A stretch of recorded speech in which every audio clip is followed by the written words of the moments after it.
Hjertelig velkommen til Italia og velkommen til Dolomittene. I dag så vi ute og kjører en Neoplan Skyliner, og denne her helt unik innvendig. I dag så lager vi en film sammen med det tyske Bus TV. Så nå skal vi lage en film sammen med vår gode venn Sasha. Hello Sasha, how are you? Hello Magne, fine. I am very happy to be here. Very nice. Og vi gleder oss til å lage en film sammen med Sasha. Dette blir en opplevelse. Velkommen til Italia.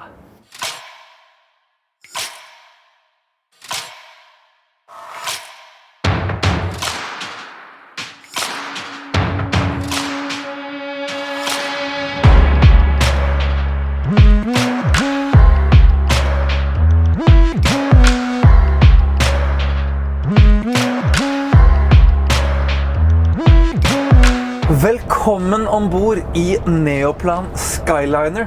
Det en glede å endelig få lov å kjøre denne bussen her, og hva bedre å gjøre enn å ta den til Italia og cruise rundt i vakre Dolomittene. Jeg har aldri vært her før, og jeg må jo si det at Italia viser seg fra sin aller beste side. Altså, se på den vakre naturen vi har rundt oss her. Dette som å være i et maleri. Det så rent og pent rundt oss, og det å kjøre en dobbeltdekkerbuss i dette terrenget her, det skal bli en glede.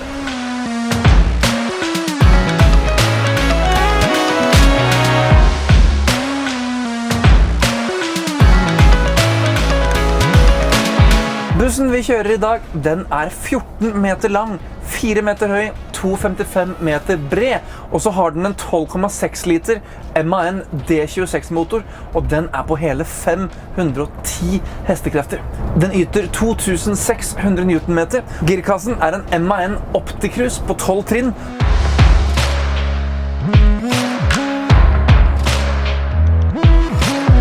Innvendig i bussen så det bare 44 seter, så her inne har du all verdens med plass. Og vi skal ta en nærmere titt på setene etterpå, men jeg kan tise deg litt med at det både massasje og varme i setene. Dette som å kjøre en yacht på veien. Det fullstappet av luksus ombord. Du mangler bare et badebasseng og litt palmer ombord her.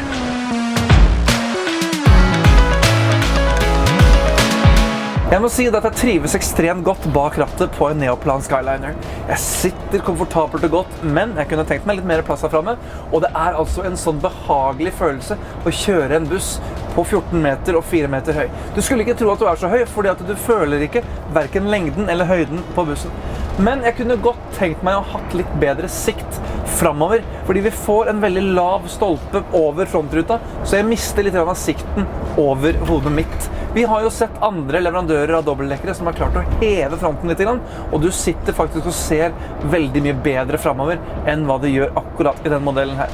Ellers så har jeg alt det jeg trenger foran meg. Vi har fine designløsninger, og vi har fine detaljer, men i all den moderne og teknologiske fronten vi har her, så har vi et manuelt og vanlig vindu her fremme.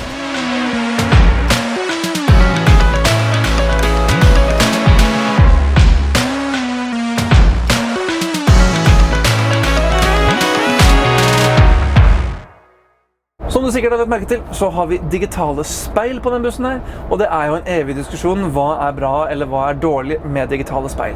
Det vi har merket oss opp i en av de mange prøvekjøringene vi har gjort med dette her nå, at vi mister dybdesynet med de digitale speilene, og det et problem. Jeg trenger dybden når jeg ute og kjører, men når ikke jeg har dybdesynet, så har jeg i det minste et 360-graders kamera her. Det kameraer plassert rundt hele bussen som danner et 360-graders kamera, og det kicker inn automatisk når jeg kommer under 35 km i timen.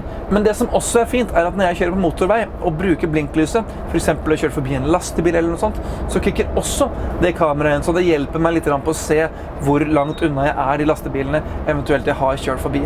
Men jeg synes det kunne vært interessant å prøve også det manuelle speilet, bare for å se hvordan det i forhold, fordi vi merker det at selv om oppløsningen helt ok, så blir det litt for pikslete. Det vanskelig å se hva som ligger bak deg i trafikken, for speilene ligger såpass tett innpå bussveggen, så du ser ikke hvis det ligger en bil rett bak deg.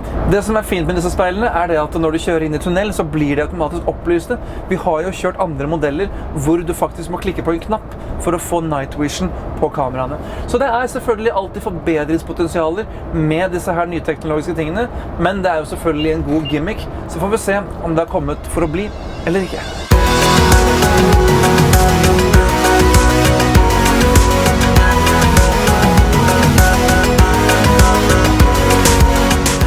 at det veldig fint å sitte og arbeide her framme i en Neoplan Skyliner. Jeg synes rattet godt å holde i, det fint og lett og greit å bruke. Jeg koser meg fælt her. Du har multifunksjonsratt. Her på høyre siden så kan du styre cruisekontroll, eller så har du andre knapper her hvor du kan styre meny og andre ting som du har behov for på dashbordet. Her framme har vi dørknapper. Her har vi også knappen for hillhold, og jeg reagerer på at det en egen knapp.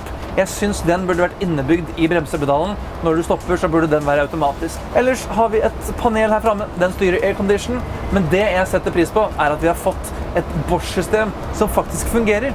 Vi har jo sett Bosch i andre turbusser, og da må du faktisk være rakettforsker for å kunne klare å skru på en video eller hva det skulle enn være. Her det touch, det bare å koble til telefon på Bluetooth, alt fungerer, alt akkurat som det står forklart i skjermen.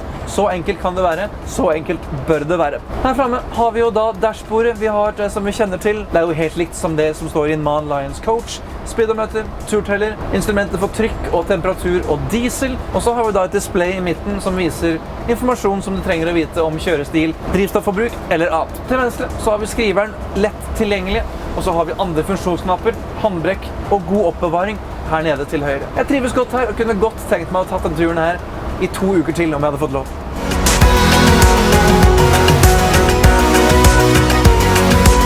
Det tid for å ta en liten titt rundt bussen og se på de tekniske løsningene. Normalt så ville jo vår redaktør Tom Terjesen tatt seg av den saken, men i dag har vi fått eksperthjelp fra Tyskland. Dette her Sasha.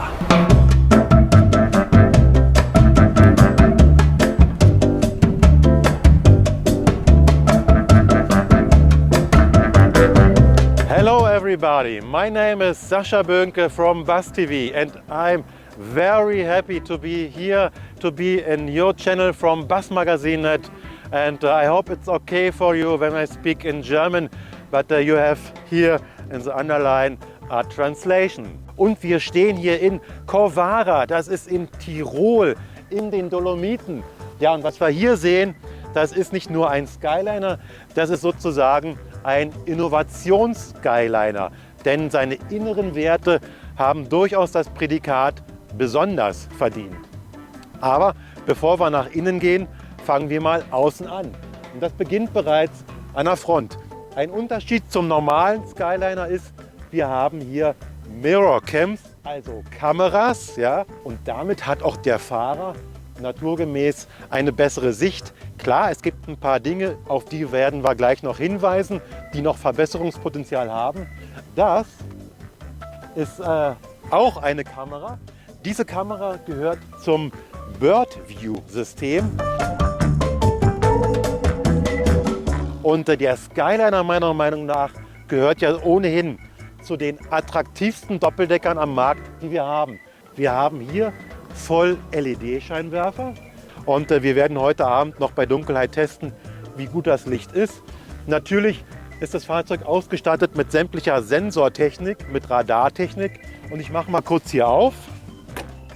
Haben wir hier einen Hebel und auf der Seite, und dann ziehe ich mal, hopp, und die ganze Maske quasi öffnet sich und man sieht hier drin, das hier ist der Radarsensor, ne, für den Abstandsregeltempomaten und auch für den Notbremsassistenten EABS, der natürlich hier auch verbaut ist. Hinter dieser Klappe verbirgt sich entweder ein Staufach, so wie hier, also für Utensilien, oder aber ein Reserverad. Auf jeden Fall befindet sich das Reserverad auf der rechten Seite vom Bus und damit eben von der Fahrbahn abgewandten Seite eine echte Sicherheitsgeschichte. Dann sind wir schon hier im Bereich der Kofferräume. Das sind ja sozusagen hier so Schmutzlappen, damit man sich nicht dreckig macht. Okay, jetzt ist hier gerade Wasser. Das war jetzt nicht Sinn und Zweck der Sache. 11 Kubikmeter Kofferraum. Das ist wirklich eine Ansage, das ist grandios und so viel gibt es wirklich selten. Es gibt auch eine sehr gute Möglichkeit, wie man hier reinkommt. Ich demonstriere das mal. 1, 2, 3 und schon ist man drin an Bord und kann die Koffer verräumen. Ja? Natürlich von beiden Seiten. Ja, ansonsten gibt es da noch eine Tür, hat dann direkten Zugang zum Innenraum des Fahrzeuges. Klappen zu. Hier hinter, das brauche ich noch nicht öffnen, hier verbirgt sich die Abgastechnik. Hier haben wir Klimatechnik und noch einen großen Ölbehälter. So, interessant wird es natürlich dann hier. Hier verbirgt sich der Motorraum. So. Und voilà, da ist es schon. Das ist der MAN D26, 12,4 Liter Hubraum. Und was haben wir da? 510 PS an maximaler Leistung und das maximale Drehmoment, das beträgt 2600 Newtonmeter. Gut, dann haben wir dort in dem Bereich unseren Kraftstofftank. Hier ist dann hinter AdBlue. Neoplan ist ja bekannt, auch MAN, dass sie spektakulär gute Fahrwerke bauen können. Und Magne hat auch schon gesagt beim Fahren, das Fahren ist sehr, sehr sicher und komfortabel. Denne bussen er utstyrt med Mobileye, og dette her er en funksjon som skal hjelpe deg som sjåfør for å se om det er fotgjengere, syklister, trafikanter, et eller annet som du ikke har fått med deg i sidesynet. Den hjelper deg også med å varsle skilt, hastighetsmålere, og også om du kjører over hvitstripene eller gullstripene. Det som irriterer meg er at hver gang du gjør det, så kommer det en pip, og jeg forstår ikke hvorfor det skal pipe hver eneste gang jeg nærmer meg en hvit eller gul stripe i veien. Det er også rart at dette her ikke er implementert i bussen fra før. Hvorfor må det være en ekstern tjeneste? Tenk om jeg nå skulle kjørt 10 dager i Syd-Tyrol med en Neoplan Skyliner og høre på det piping her hele tiden. Jeg tror jeg hadde blitt gal, og nå peip den bare for at jeg kom inn i en annen hastighetszone. Så jeg synes det er unødvendig mye pip. Jeg kunne godt tenkt meg å kunne gjort en integrasjon på dette her på en litt annen måte.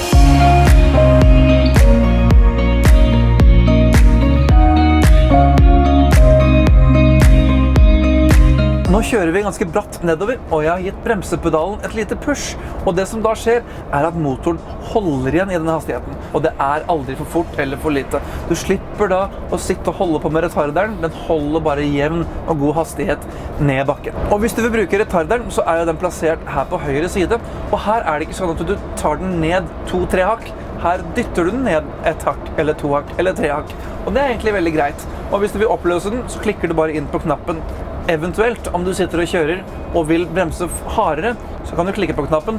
Da går den på maks, men det kan bli litt voldsom nedbremsning, i hvert fall ifølge min kjørestil og smak. For på en fysisk retarder så vet du jo hvor mange hakk du har dratt ned.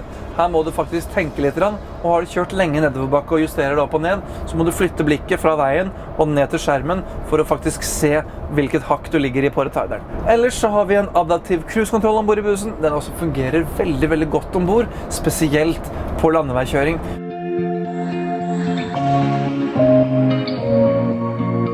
For å ta litt om stabiliteten til bussen, så må jeg si at den er fryktelig god å kjøre.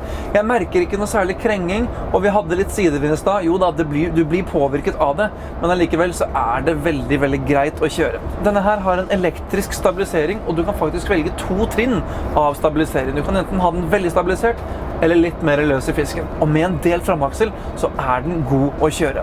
Den følger terrenget godt, du danser deg pent gjennom terrenget, og når vi kjører på disse her bratte bakkene opp og ned, så ligger du veldig stabilt i veien. Og en artig liten story angående delt foraksel på dobbeltdekker. Visste du at Neoplan var det første merket som kom med delt foraksel til dobbeltdekker?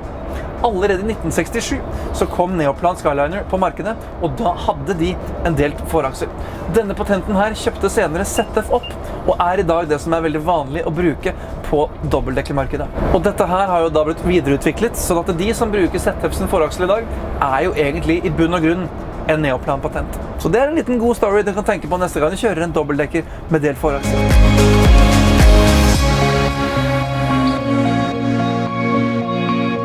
Nå kjører vi oppover en bratt stigning her i Dolomittene, og vi snirkler oss opp smale, trange veier. Nå merker jeg at nå ligger bussen og holder 1500 omdreininger i 7. gir, men så fort du skal ned og svinge og ta en hårnålsving, så merker vi det at girkassa ikke helt klarer å henge med. Det er såpass stigning, og når bussen skifter gir, så bruker den for lang tid på å skifte gir, så når den finner giret, så går den for lavt, og så blir det bare tull, og så mister du all fart. På et tidspunkt i stad, så stoppet jeg faktisk helt opp. For på vanlig landeveikjøring så denne traction-kassen helt briljant. Men når du sitter og stiger sånn som du gjør nå, så må du enten styre den manuelt, eller så skulle jeg ønske at jeg hadde en helt annen girkasse.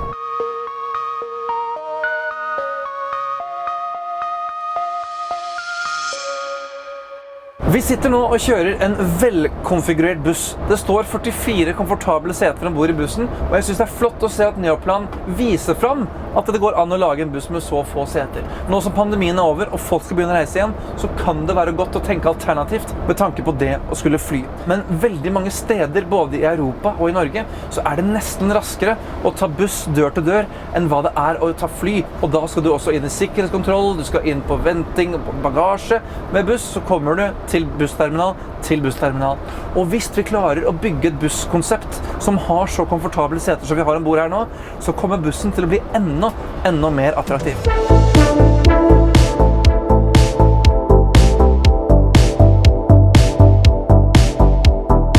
Vi sitter nå i andre etasje i denne her Neoplan Skyliner, og se så mye god plass jeg har rundt meg.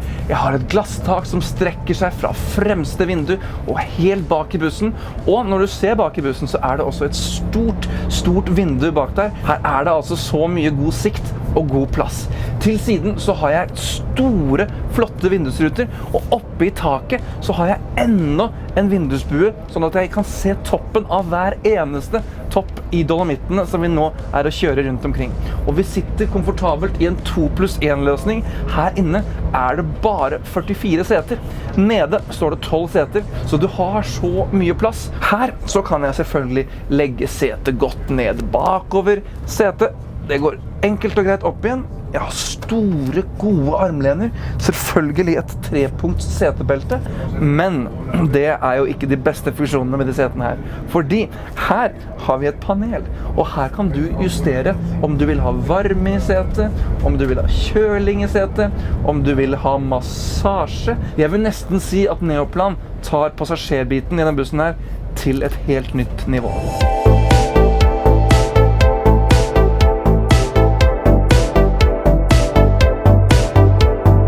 Og nå har vi satt oss i forsetet her oppe, og her har du altså en kupé som krummer seg rundt deg.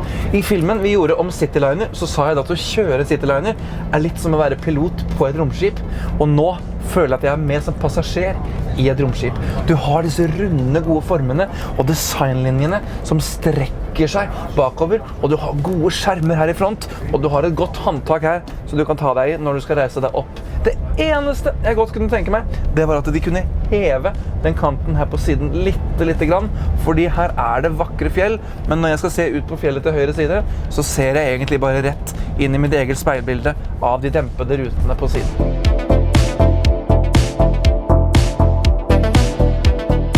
En sånn her buss jo ikke gratis. Denne her koster ca. 1,5 million mer enn hva en vanlig standardutgave av bussen gjør. Men det klart, her ombord så har vi et enormt kjøkken, og det hadde du ikke trengt i en vanlig ekspressbuss. Det store oppbevaringsplater, du har kjøleskap, mikrobølgeovn, og toalettet også helt enormt. Og her nede så har du også en konferansedel, hvor du har bord med touchscreen i bussen, så du kan faktisk bruke dette her som en konferansebuss.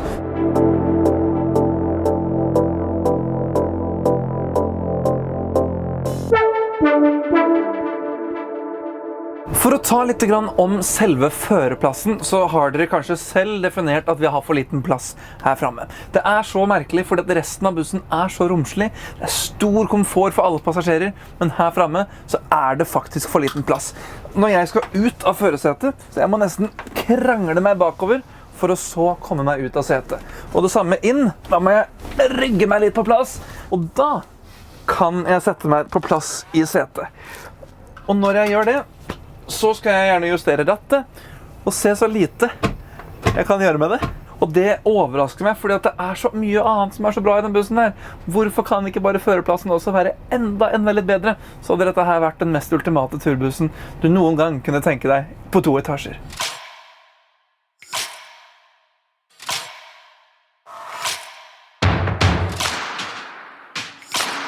Vi har akkurat kjørt gjennom et område med så mye epler som øyet bare kan se. Her i Nord-Italia så er det altså så mye frukt, og dette produseres og leveres til hele Europa, til og med store deler av verden. Og det kan hende at jeg og Tom var en liten tur på epleslang.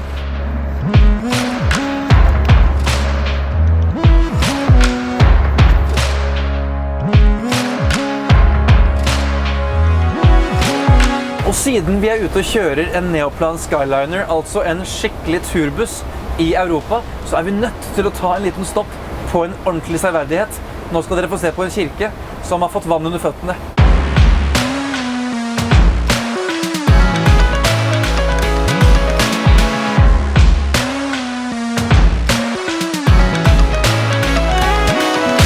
For å oppsummere den bussen der, så synes jeg det er helt fantastisk å se at Neoplan virkelig satser på komfort og langrute, og at turbussbransjen, den ble ikke knekt av pandemien, den skal bare videre og fremover. Her har vi altså en luksuriøs turbuss med 44 seter, vi har massasje, vi har varme og vi har kulde. Du sitter godt som sjåfør, jeg kunne godt tenkt meg veldig mye mer plass som sjåfør. Du har greit nok med bagasjeplass til å være en dobbeltdekker, men som passasjer så er du vinneren ombord i bussen der. Jeg vil si at Neoplan tar en passasjeropplevelse ombord i en turbuss til det neste nivået. Vi kjører en buss som har hatt det samme designet i en årrekke. Det har ikke skjedd noe utvendig, men det er som Neoplan sa til sin Cityliner, hvorfor forandre noe som fungerer? Dette er en buss som blir kjøpt om igjen og om igjen og om igjen, og med det nye designet her, så har faktisk Neoplan allerede rukket å produsere 1200 busser. Så de har mange ordre, de har mange kunder, og kunden er fornøyde og kommer tilbake.